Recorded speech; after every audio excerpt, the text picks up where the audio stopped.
రాష్ట్ర ప్రభుత్వం ఎడ్చర్ల ఐఎంఎల్ డిపోను విడదీసి కొత్తగా అధిక మొత్తంలో ప్రజాధనాన్ని అద్దె రూపంలో చెల్లించి టెక్కలిలో ఎందుకు పెడుతున్నారని సిఐటియు జిల్లా ప్రధాన కార్యదర్శి పి తేజేశ్వరరావు ప్రభుత్వాన్ని ప్రశ్నించారు. రాష్ట్ర ప్రభుత్వం ఏపీఎస్ బీసీఎల్ ఎడ్చర్ల ఐఎంఎల్ డిపోను విడదీయవద్దని టెక్కలిలో కొత్త డిపో ఏర్పాటుకై ఇచ్చిన ఉత్తర్వును ఉపసంహరించుకోవాలని 3 తరాలుగా డిపోలో పనిచేస్తున్న హమాలీల ఉపాధిని కాపాడాలని కోరుతూ సిఐటియు ఆధ్వర్యంలో శ్రీకాకుళం జిల్లా ఎడ్చర్ల డిపో ఎదుట కార్మికులు అర్ధనగ్నంగా ధర్నా నిర్వహించి వినూత్నంగా నిరసన తెలిపారు. ఈ సందర్భంగా ఆయన మాట్లాడుతూ గతంలో యూనియన్ నాయకులు రాష్ట్ర వ్యవసాయ శాఖ మంత్రి అచ్చెన్నాయుడు గారిని కలిసి వినతిపత్రం ఇచ్చినప్పుడు టెక్కలిలో కొత్త డిపో ఏర్పాటు చేయకుండా కృషి చేస్తానని హామీ ఇచ్చి టెక్కలిలో ఎందుకు పెడుతున్నారని ప్రశ్నించారు. ప్రభుత్వం బాట్లింగ్ యూనిట్ గా ప్రారంభించి ఈ రోజు ఏపీ బేవరేజ్ కార్పొరేషన్ గా దళితుల భూముల్ని తీసుకొని ఇక్కడ ఉపాధి కల్పిస్తామనే సంకల్పంతో 2 డిపోని ఏర్పాటు చేయడం జరిగింది.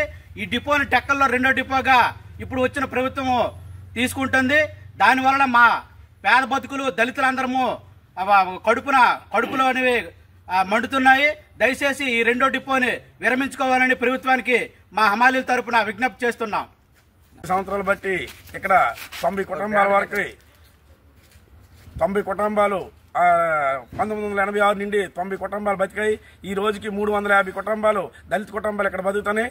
ఈ రోజు భూములు మొత్తం దగ్గర 100 ఎకరాల పైనే భూములు MR office, MD office, fees centre మొత్తానికి కూడా ఈ దళిత భూములు ఇవ్వడం జరిగింది. అయినా ఈ జీవితాంతం కూడా మీ కుటుంబాలతో సహా ఉపాధి కల్పిస్తాము, గవర్నమెంట్ జాబ్ కంట పర్మిట్ కంట మంచి సదుపాయం కల్పిస్తామని ఆ రోజు ప్రభుత్వం తీసుకోవడం జరిగింది భూములు.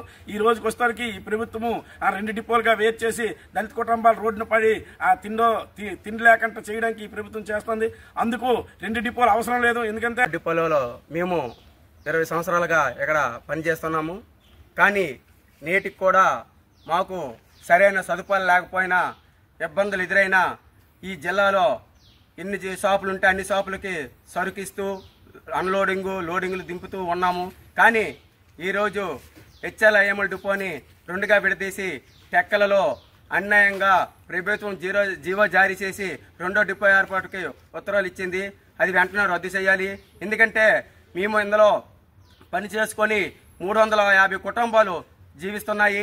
అయితే ఈ ఫ్యాక్టరీని నమ్ముకొనే మేము పిల్లలను కూడా చదివించుకుంటున్నాము. ఈరోజు 2 విధాలుగా డిపోలు ఏర్పాటు అయిపోతే మాకు వచ్చిన డబ్బులు సగం డబ్బులు తగ్గిపోతాయి.